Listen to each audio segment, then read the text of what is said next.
पिता एक बहुत स्वार्थी महिला है। उसने पैसों के लिए एक ऐसे इंसान से शादी की जो पहले से शादीशुदा और एक बच्चे का पिता भी था। कमला के पति को मरे हुए एक अरसा बीत गया है। अब वो अपने सौतेले बेटे वैभव के साथ रहती है। वैभव के दिल में अपनी माँ को लेकर इतना डर है कि वो अपनी माँ के सामने एक शब्द नहीं बोल पाता। उसकी माँ जो कहती है उसको सर झुकाकर वही मानना पड़ता है। वैभव, तुमने अभी तक घर का काम क्यों नहीं किया? तुमसे कितनी बार कहा है कि सूरज निकलने से पहले तुम घर की साफ सफाई पूरी कर दिया करो। वैभव कुछ नहीं बोलता, चुपचाप सर झुकाए अपनी माँ की बात सुनता रहता है। तभी पास में खड़ा नौकर सुखराम कहता है, मालकिन, वैभव बाबा को रात से तेज बुखार है, इसलिए वो सुबह जल्दी उठ नहीं पाए। उनके बदले मैं घर की साफ सफाई कर देता हूँ। इसे कोई बुखार नहीं है, मैं इसे अच्छी तरह से जानती हूँ। ये सब काम न करने के बहाने हैं। सुखराम काका, बोल दो इसे, सारे घर का काम यही करेगा, और इससे समय पर अपना काम पूरा नहीं किया तो इससे आज का खाना भी नहीं मिलेगा। मगर मालकिन, वैभव बाबा की सच में ही तबीयत खराब है, आप एक बार देख तो लीजिए। कमला बिना कुछ बोले वहाँ से चली गई और बेचारा वैभव तेज बुखार में भी काम करता रहा। कमला वैभव की शादी एक ऐसी लड़की से कराना चाहती थी जो अनपढ़ हो और कमला से इसी तरह डरे जिस तरह वैभव डरता है, ताकि वैभव की सारी जायदाद और धन दौलत उसकी मुट्ठी में रहे। लेकिन आज के जमाने में ऐसी लड़की मिलना मुश्किल है। कमला कार में यही सब कुछ सोचती जा रही थी कि तभी रास्ते में, अरे ड्राइवर, तुमने कार क्यों रोक दी? और ये इतना शोर कैसा? मैडम, आगे कुछ बंजारों का खेल चल रहा है, इसलिए भीड़ लगी है। मैं अभी भीड़ को साइड में करवाकर कार निकालता हूँ। ड्राइवर भीड़ को साइड करके कार निकालने की कोशिश करने लगा कि तभी कमला की नजर रस्सी पर चल रही एक फुलवा नाम की बंजारन पर पड़ी। क्यों ना मैं इस बंजारन की शादी वैभव से करा दूं? ये तो अनपढ़ लग रही है, मेरे पैरों तले दबकर भी रहेगी। मुझे अभी इसके माँ बाप से बात करनी होगी। ये सोचकर कमला ने उन बंजारों से बात की और उन्हें शाम को अपने घर बुलाया। फुलवा के माता पिता वहाँ उसे लेकर आ गए। उन्होंने इतना आलीशान घर पहले कभी नहीं देखा था। अच्छा हुआ आप लोग आ गए। देखिए, मुझे घुमा फिरा कर बात करने की आदत नहीं है, इसलिए सीधे सीधे मुद्दे पर आती हूँ। मुझे आपकी बेटी बहुत पसंद है। मैं अपने इकलौते बेटे की शादी आपकी बेटी फुलवा से कराना चाहती हूँ।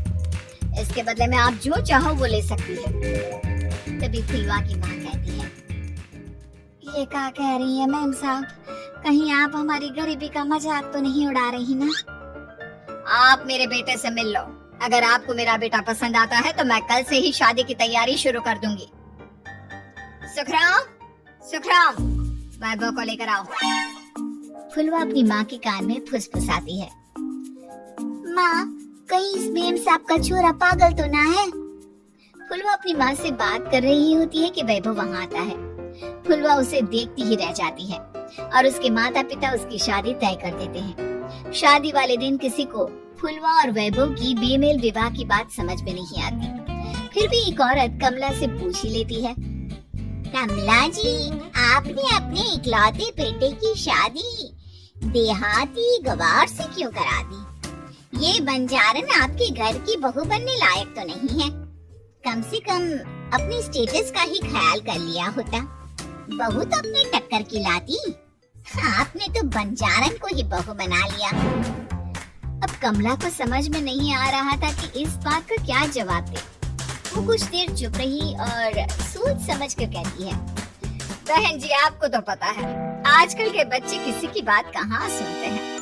मैं तो अपनी बहू एक पढ़ी लिखी और अपनी सोसाइटी की ही ढूंढ रही थी, लेकिन मेरे बेटे ने मेरे सामने इस बंजारन को लाकर खड़ा कर दिया।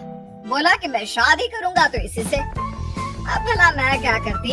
मुझे अपने बेटे के सामने झुकना ही पड़ा। कमला की ये बातें सुखराम भी सुन रहा था। उसने ये सारी बातें वैभव को जाकर बता दी। काका, मैं तो फुलवा को जानता भी नहीं, फिर माँ मेरे बारे में झूठ क्यों कह रही है? अरे बेटा, तुम कितने भोले हो, तुम्हें कुछ भी नहीं पता। तुम्हारे पिता अपनी सारी संपत्ति तुम्हारे नाम करके गए हैं। तुम्हारी माँ नहीं चाहती कि ये संपत्ति तुम्हें मिले, इसलिए उन्होंने तुम्हारी अनपढ़ लड़की से शादी करवाई ताकि तुम्हारी तरह वो भी अपने हक के लिए आवाज ना उठा सके। सुखराम काका, मैं क्या करूं, आप ही बताओ। माँ के सामने आते ही मेरे हाथ पैर कांपने लगते हैं। मैं माँ को कुछ भी नहीं कह पाता। वे दोनों बात कर ही रहे थे कि अचानक कमला वहां आ गई। कमला को देखकर दोनों घबरा गए। तुम दोनों फिर कभी बातें कर लेना, अभी फेरों का समय हो गया है, चलो जल्दी आओ। इस तरह फुलवा और वैभव की शादी हो गई। अगले दिन कमला ने फुलवा को बुलाया और उसे नसीहत देने लगी। देख बंजारन, तुझे मैंने अपनी बहू बना तो लिया है, लेकिन तुझे इस घर में आँख कान मुंह बंद करके रहना होगा। घर का काम कर और अपने पति से मतलब रख, समझी? कमला का ऐसा रवैया फुलवा को बिल्कुल समझ में नहीं आया। उसने वैभव से इस बारे में बात की। सुनिए ना, माँ जी ने जिस तरह मुझसे बात की मुझे अच्छा नहीं लगा। शादी से पहले तो वो मुझसे बहुत अच्छे से बात कर रही थी, लेकिन शादी के बाद उन्हें क्या हो गया? तुम ज्यादा मत सोचो, जैसा माँ कहती है वैसा ही करो। ये कहकर वैभव वहाँ से चला गया। अगले दिन वैभव को घर के नौकरों की तरह काम करता देख फुलवा को बहुत हैरानी हुई। फुलवा ने इस बारे में सुखराम काका से बात की तो सुखराम काका ने फुलवा को सारी बात बता दी। अब फुलवा को समझ में आ गया कि उसकी सास ने एक बंजारन को बहू क्यों बनाया। एक दिन वैभव घर का काम कर रहा था, तभी उससे कांच की प्लेट टूट गई। किसने गिराई ये कांच की प्लेट? वैभव को वहाँ खड़ा देख कमला ने छड़ी से उसे मारना शुरू कर दिया। उसके पैर में कांच चुभ गया और खून बहने लगा, लेकिन फिर भी कमला उससे मारे जा रही थी। ये देखकर फुलवा ने कमला के हाथ से छड़ी छीन ली और तोड़कर फेंक दी। बंजारन, तेरी इतनी हिम्मत, तूने मेरे हाथ से छड़ी छीनी? कमला फुलवा को थप्पड़ मारने ही वाली थी कि फुलवा उसका हाथ पकड़ लेती है।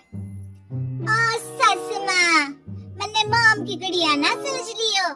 बंजारन, ईंट का जवाब पत्थर से देना जानती हूँ। आज के बाद मेरे या वैभव जी के ऊपर हाथ उठाने की सोचो भी ना, समझी सस माँ? ये कहकर फुलवा वैभव को लेकर वहाँ से चली गई। उसने वैभव के पैर पर पट्टी बांधी, उसके आंसू पोंछे। वैभव ने पहली बार किसी के दिल में अपने लिए इतना प्यार महसूस किया। अब फुलवा वैभव का हर काम में हाथ बटाती, उसका बहुत ख्याल रखती। इस तरह दोनों बहुत ज्यादा नजदीक आ गए।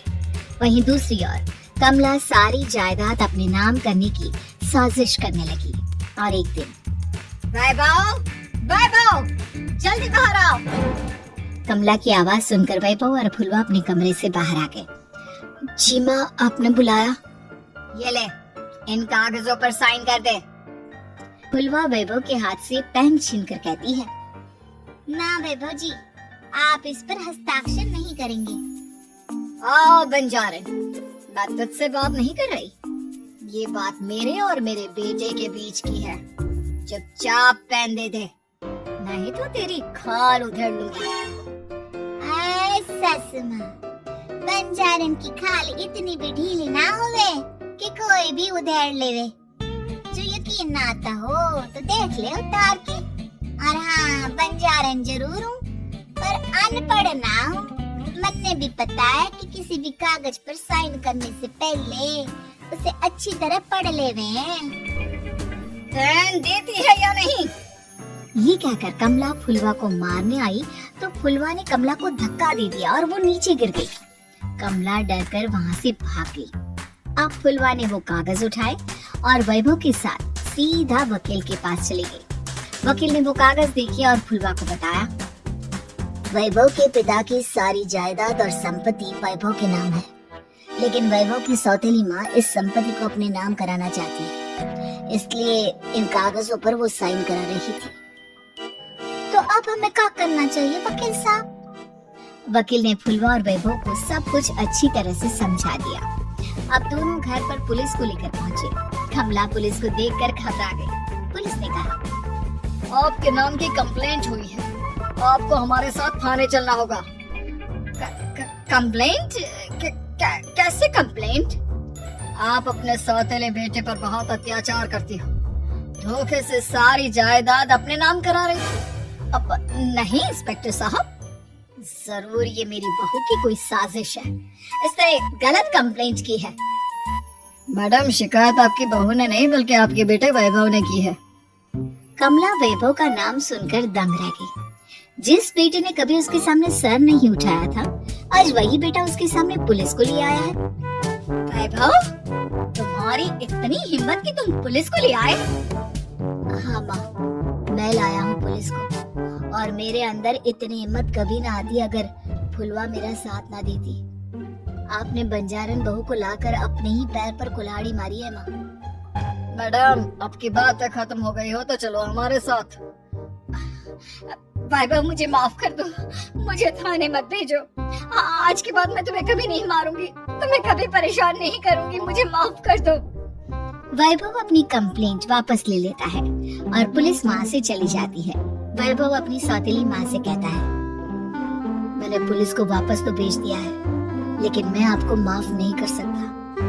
आपने बचपन से आज तक कभी मेरे सर पर हाथ नहीं रखा, हमेशा मुझे मारती रही, नौकरों की तरह बर्ताव करती रही। आप इस घर में नहीं रह सकती, चली जाइए यहाँ से। कमला घर छोड़कर चली गई और सड़क किनारे खड़ी होकर सोचने लगी, काश मैंने वैभव को माँ की तरह प्यार किया होता तो आज मैं इस तरह से बेसहारा ना हो जाती।